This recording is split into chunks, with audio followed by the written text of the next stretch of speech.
आप कल्पना कर सकते हैं, अतिक्रमण तो उसके पहले भी था, लेकिन क्योंकि उस एक्ट्रेस ने इनके खिलाफ कुछ सवाल जवाब किया तो इस दोनों बाप बेटा ने बुलडोजर भेज दिया। इसलिए मैं कह रहा हूं कि ये गुंडों का शासन था, ये जंगल राज था, ये रूल ऑफ लॉ नहीं था, ये गुंडों का शासन था। दोनों बाप बेटे गुंडागर्दी का नया कीर्तिमान स्थापित कर रहे थे। कंगना रनौत के घर को बुलडोज कर दिया इसने, दोनों बाप बेटे ने। और वो जो नचनिया है संजय राउत, जो इसका नाचने गाने का धंधा करता है, वो बेसिकली धंधेबाज है संजय राउत। वो संजय राउत इसका चीयर लीडर बनकर के घूम रहा था। खैर, पार्टी टूट गई, सत्ता चली गई, महाराष्ट्र की जनता ने नेस्तनाबूद कर दिया।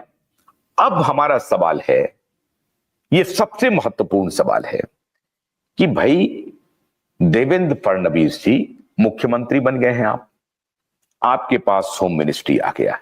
अभी तक तो था कि भाई होम मिनिस्ट्री नहीं है, किसको आदेश देंगे, कैसे आदेश देंगे। आपके पास अब आदेश देने के सारे अधिकार आ गए, क्योंकि आप स्वयं होम मिनिस्टर हैं।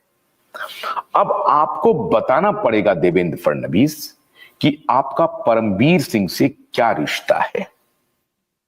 आपको यह बताना पड़ेगा कि आदित्य ठाकरे और उद्धव ठाकरे से जो आपकी मुलाकात हुई है, या इसके पहले जो गुपचुप मुलाकात हुई है उस व्यक्ति के साथ, जिस व्यक्ति ने कहा, आपको सीधे सीधी धमकी दी, या तो तुम रहोगे महाराष्ट्र में या मैं रहूंगा।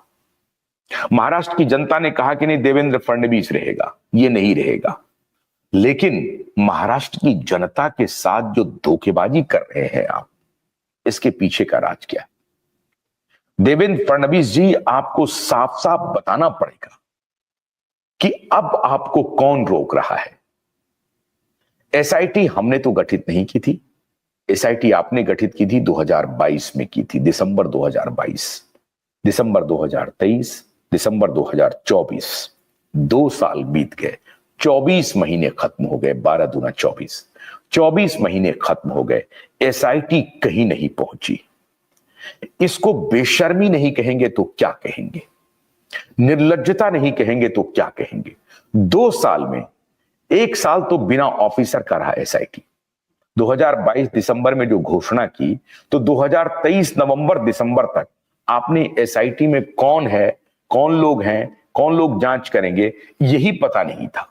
मतलब एसआईटी बनेगी, ये घोषणा हुई 2022 दिसंबर में, और एसआईटी में कौन कौन लोग होंगे इसकी घोषणा हुई 12 महीने के बाद, 1 साल के बाद, नवंबर दिसंबर 2023 में।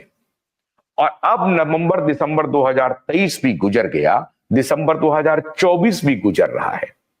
आपको इंतजार था अपने विधानसभा चुनाव का, वो चुनाव भी खत्म हो गया। आपको इंतजार था कि जनता आपको 2/3 मेजॉरिटी देगी, जनता ने आपको 2/3 मेजॉरिटी दे दिया। अकेले अपने दम पर 132 सीटें दे दिया जनता ने। आपको जिस जिस चीज का इंतजार था, जनता ने वो हर चीज आपको करके दे दिया, सब कुछ आपको दे दिया। अब सवाल है कि अब आपकी क्या मजबूरी है, या ये शर्मनाक है या नहीं है। कोई मीडिया वाला नहीं उठाएगा। हर मीडिया वाले को हो सकता है आप खरीद लेंगे, कुछ पैसे दे देंगे, वो चुप हो जाएंगे। लेकिन क्यूवाइब नेटवर्क तो आपसे सवाल पूछता रहेगा, क्योंकि क्यूवाइब नेटवर्क तो बिका हुआ है नहीं, दलाली तो कर नहीं रहा है। ट्रांसफर पोस्टिंग के धंधे में तो क्यूवाइब नेटवर्क है नहीं। किसी को प्रोजेक्ट दिलवाने के धंधे में, किसी को मंत्री बनवाने के धंधे में, किसी को टिकट दिलवाने के धंधे में तो क्यूवाइब नेटवर्क नहीं है। तो क्यूवाइब नेटवर्क तो डंके की चोट पर आपसे सवाल पूछेगा। जिस तरह से बाप बेटे से सवाल पूछ रहा है, जिस तरह से शरद पवार से सवाल पूछ रहा है, जिस तरह से अजित पवार से सवाल पूछ रहा है, एकनाथ शिंदे से सवाल पूछ रहा है, आप अछूते नहीं हैं देवेंद्र फडणवीस जी। उसी मजबूती के साथ, उसी डंके की चोट पर मैं आपसे सवाल पूछ रहा हूं देवेंद्र फडणवीस जी। अब आपकी क्या मजबूरी है? 2 साल तक तो चलिए मान लिया कि आप विधानसभा चुनाव का इंतजार कर रहे थे, आप बाप बेटे को मार्टियर नहीं बनाना चाहते थे, आप बाप बेटे को शहीद नहीं बनाना चाहते थे, उसके आधार पर राजनीति हो ये नहीं करने देना चाहते हैं। यहां तक तो बात समझ में आ गई, ये बात समझ में आ गई, कोई बात नहीं है कि आप विधानसभा चुनाव पर, पहले लोगों को भरोसा था कि आपने लोकसभा चुनाव तक का इंतजार कर रहे हैं। फिर हुआ कोई बात नहीं है, विधानसभा का आप इंतजार कर रहे हैं, विधानसभा भी खत्म हो गया। विधानसभा खत्म होने के बाद जनता ने आपको जो मांगा आपने जनता ने वो दिया। हाँ, अब आप ये कहेंगे कि सुशांत और दिशा केस के बदले में जनता ने मुझे नहीं दिया है, लाडली बहन योजना के नाम से दिया है। लाडली बहन योजना के नाम से अगर दिया है तो एकनाथ शिंदे को बना देते मुख्यमंत्री। ऐसा क्यों नहीं किया है आप? जनता ने उद्धव ठाकरे से परेशान होकर के, उद्धव ठाकरे, शरद पवार और कांग्रेस पार्टी तीनों पतितई की जो पराकाष्ठा महाराष्ट्र में क्रॉस की थी, मैं ध्यान से बोल रहा हूं, महाराष्ट्र में जो पतितई की पराकाष्ठा इन तीनों पार्टियों ने अघाड़ी में मिलकर के की थी, उसके खिलाफ जनता का जनादेश था। और एकनाथ शिंदे के गुड गवर्नेंस के लिए भी जनता का जनादेश था ये। तो एकनाथ शिंदे को मुख्यमंत्री बना देते। आपको स्वीकार करना चाहिए कि हाँ, एकनाथ शिंदे ने बहुत अच्छा काम किया है। नहीं मानते हैं, आपको लगता है कि जनता ने भारतीय जनता पार्टी को चुनाव जिताया है, बिल्कुल ठीक बात है, 132 सीटें आपको जनता ने दिया है। तो अगर जनता ने 132 सीटें दिया है तो क्या उसमें इन सारे मुद्दों की कोई भूमिका नहीं थी? बिल्कुल थी। जनता त्रहिमाम कर रही थी, जनता दिशा और सुशांत के मुद्दे पर सोच रही थी कि जो सरकार इतना असंवेदनशील हो सकता है, ब्रॉड डे लाइट में 2 लोगों की मौत हुई है, उसकी जांच नहीं करा रहा है, उसके जांच रिपोर्ट को पटल पे नहीं लाने दे रहा है, उनके मुद्दे को कोर्ट में उठने नहीं दे रहा है, तो ये शासन क्या करेगा? और उसके बाद पालघर में साधुओं की जिस प्रकार से हत्या हुई, उसके बाद कोविड में जिस तरह से पाप हुआ, ये सबको जनता देख रही थी और सबको जनता एक्युमुलेट करके आपके समर्थन में वोट किया और उनके खिलाफ वोट किया। अब इन मुद्दों को आप गौण कर जाएंगे, इस पूरे विषय को डाई डाउन कर देंगे, हम चिल्लाते रहेंगे, दूसरे चिल्लाते रहेंगे, क्योंकि करना आपको है। तो आपको चूंकि जनता ने जिता दिया, आप मुख्यमंत्री भी बन गए, इसके पहले डिप्टी मुख्यमंत्री थे, अब आप पूर्णकालिक मुख्यमंत्री बन गए हैं और मेजॉरिटी वाले पार्टी के मुख्यमंत्री बन गए हैं। अब आप यही कहना चाहेंगे कि साहब आपके चिल्लाने से क्या होगा? ऐसा मत करिए देवेंद्र फडणवीस जी, ये जनता है और जनता ने अगर फैसला कर लिया कि आपको भी सबक सिखाना है तो कब सबक सिखा देगी जनता, कहना मुश्किल है।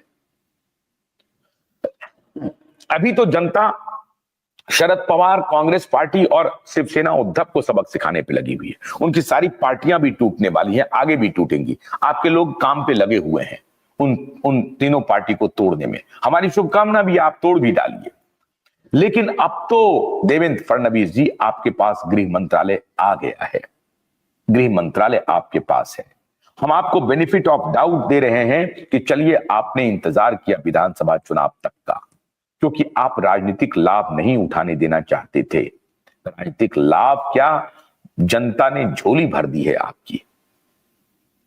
आप एक क्षण के लिए जरा विचार कीजिए, एक क्षण के लिए, कि क्या दिशा और सुशांत को न्याय मिलना चाहिए या नहीं मिलना चाहिए। दूध का दूध, पानी का पानी कर दीजिए। जो भी जांच करके बताना है बता दीजिए जनता को, देश को बता दीजिए। एसआईटी जांच कर रही है दिशा की, उसकी रिपोर्ट पब्लिक कर दीजिए। और आपने इंटरव्यू में कहा है, सैटेलाइट चैनल के इंटरव्यू में आपने कहा है कि आपकी सरकार एसआईटी पर कोई बंदिश नहीं लगाएगी। बंदिश तो नहीं लगाएगी, साथ ही साथ आपने ये भी कहा कि हम एसआईटी से कहेंगे कि जल्द से जल्द इसकी तहकीकात करे, जांच करे और अनबायस्ड करे। मैं वही कह रहा हूं कि आप अनबायस्ड करिए। वो जो तीनों ऑफिसर को आपने एसआईटी बना दिया, वो कहां पर है तीनों ऑफिसर? दिसंबर में उन्होंने कहा कि हम सीन रिक्रिएट करेंगे। जब हमारे वकील साहब, बहुत सारे वकील साहब उनसे मिलने के लिए गए तो उन्होंने कहा कि हम सीन रिक्रिएशन करने जा रहे हैं, और सीन रिक्रिएशन के बाद गायब हो गए। तो सवाल है देवेंद्र फडणवीस जी, आपकी क्या मजबूरी है? मैं बताता हूं आपको आपकी मजबूरी। मुंबई के ऐसी कोई पार्टी नहीं है जिस पार्टी की हिस्सेदारी मुंबई के ड्रग डीलरों से नहीं है। ऐसी कोई पार्टी नहीं है जो मुंबई पुलिस, महाराष्ट्र पुलिस के करप्शन में इन्वॉल्व नहीं है। ऐसी कोई पार्टी नहीं है जो सामान्य भ्रष्टाचार में इन्वॉल्व नहीं है। इसलिए आप किस मुंह से एसआईटी को कहेंगे कि जांच रिपोर्ट जल्दी टेबल कीजिए? और ऐसे पुलिस ऑफिसर की जिनके समधी आपके पार्टी के नेता हों, और उनके समधी अपने समधी को बचाने के लिए आपके पास सिफारिश कर रहे हो, उस पुलिस ऑफिसर, एक पुलिस ऑफिसर को बचाने के लिए, एक पुलिस ऑफिसर को लीज ऑफ लाइफ देने के लिए आप ये सारे समझौते करते जा रहे हैं। लेकिन खबरें तो यहां तक हैं, खबरें तो यहां तक है कि भारतीय जनता पार्टी के बहुत क्लोज लोग इस पूरे प्रकरण में भी इन्वॉल्व हैं, और अगर हैं तो आप उसको एक्सपोज करना नहीं चाहते। अगर नहीं है तो ये साबित कर दीजिए कि नहीं है। बीजेपी का